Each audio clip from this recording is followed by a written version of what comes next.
different things. You know, you go for one thing and Right, y'all yeah, end up yeah, talking yeah. about 17,000 others. So I would be talking to the therapist and like telling, she would just ask like random questions. And I would answer the question and, you know, it would lead me down a rabbit hole. And this is, you know, during the pandemic. So we're doing like telehealth where it's, you know, Right. video. And there would be times where I would be saying, you know, recounting different experiences. And she would be sitting there like with her mouth open, Wow. her hands over her mouth. And, you know, I'm just telling the story. I'm just, you know, rattling on. And she was like, you know, astounded by the things that I was saying to her. And she's like, well, wait, you know, she happened to be African American also. And she's like, how did you get through that? And I'm like, I don't know, you know. I mean,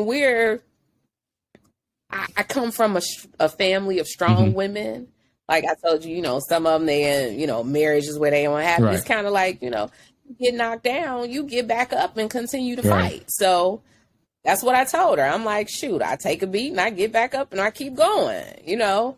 And she just was, you know, in disbelief. And I didn't realize that it was so unbelievable because, you know, I'm just living life every day. And another one of those assignments of hers was for me to start journaling. And journaling, one page turned into several, turned into a chapter, and I actually started writing a book. It's not completed, but I have several chapters written. And, you know, when we live in life, we don't know that our lives are, you know, playing out any different than anybody else's until you start telling somebody else. And then they're like, well, wait a minute. Like, well, damn. that ain't normal. That ain't normal, girl. Oh, man. So, yeah. When do you plan on completing this book? You know, I don't know. Here's the thing. I don't know if I want everybody all up in my business, you know? Really? Like I'm an open book, but I'm not. Like and YouTube is kind of making me a little leery. You know, I've been on YouTube I've been on YouTube 30 seconds. And already they stalking me. They trying to figure out where I live. They randomly calling and sending messages. And I'm like, they don't even know who I am at this point. So I'm like, if I do this book and I put it out and, you know, now I'm widening the audience and giving them more than a bird's eye view. Like I'm letting them really all up in my stuff. I was like, I don't know if I want to do that. Like, I don't know. People just aren't well, you know? Yeah, they are not well. Just like from these YouTube shows, you know, people will get mad over your business, be ready to argue, fuss, cuss, and fight. Oh, my gosh.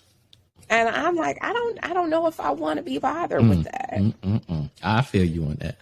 So, yeah, you know, it's different when you give a little snippet here or there, but to like spill all your tea and tell everything. They want to put their own sugar in your tea to make it good.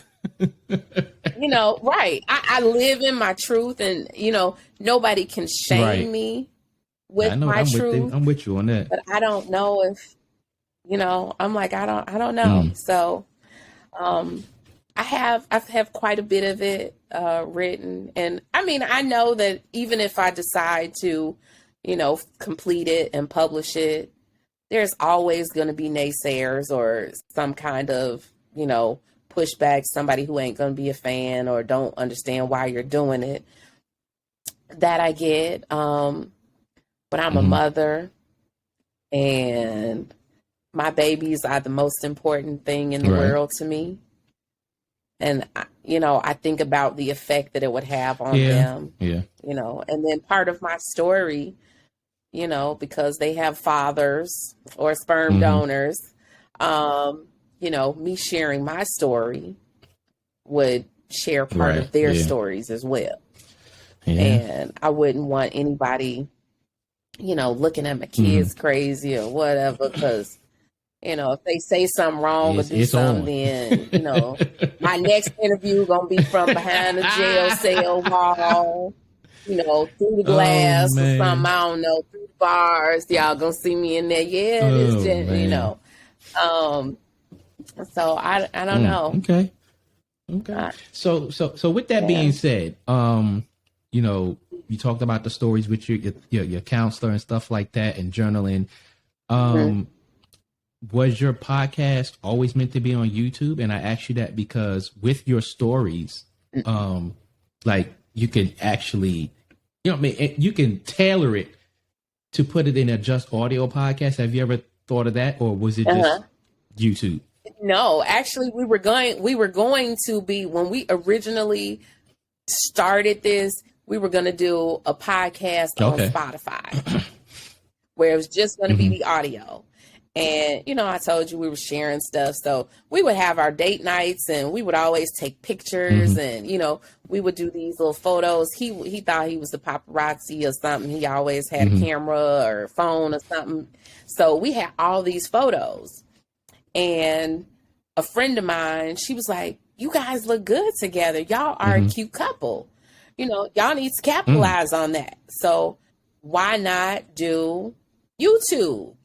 I'm like, I don't know if I want to do YouTube, because it's different if they can hear us versus somebody seeing you. You never know where the thing is going to go. Am I going to be able to go out in public and still be, anonymous, have that anonymity, when I go outside the house or whatever. So no, we were going to be behind the scenes. It was just going to be audio. And then we decided YouTube, and here I am. Okay.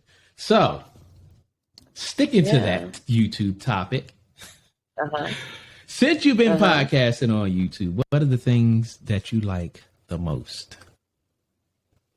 I have met so many dope people since I've been on YouTube. And before I launched my channel, I was on someone else's channel. And I was kind of like making my rounds. I went on somebody else's channel. And you know how it goes. You start networking.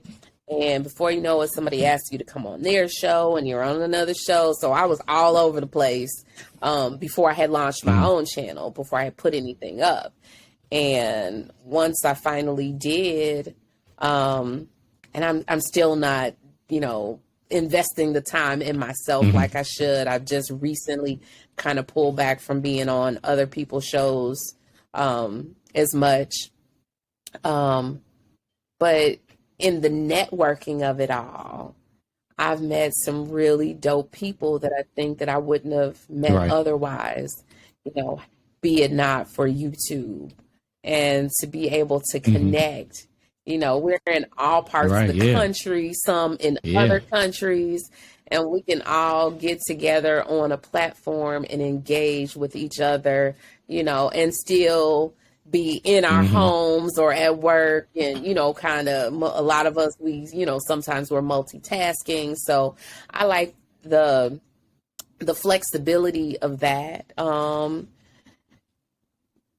Yeah, that and there's some really dope conversations. I mean, pretty much any and everything that you want to know about, that you thought about, you want to talk about, you can find it on YouTube.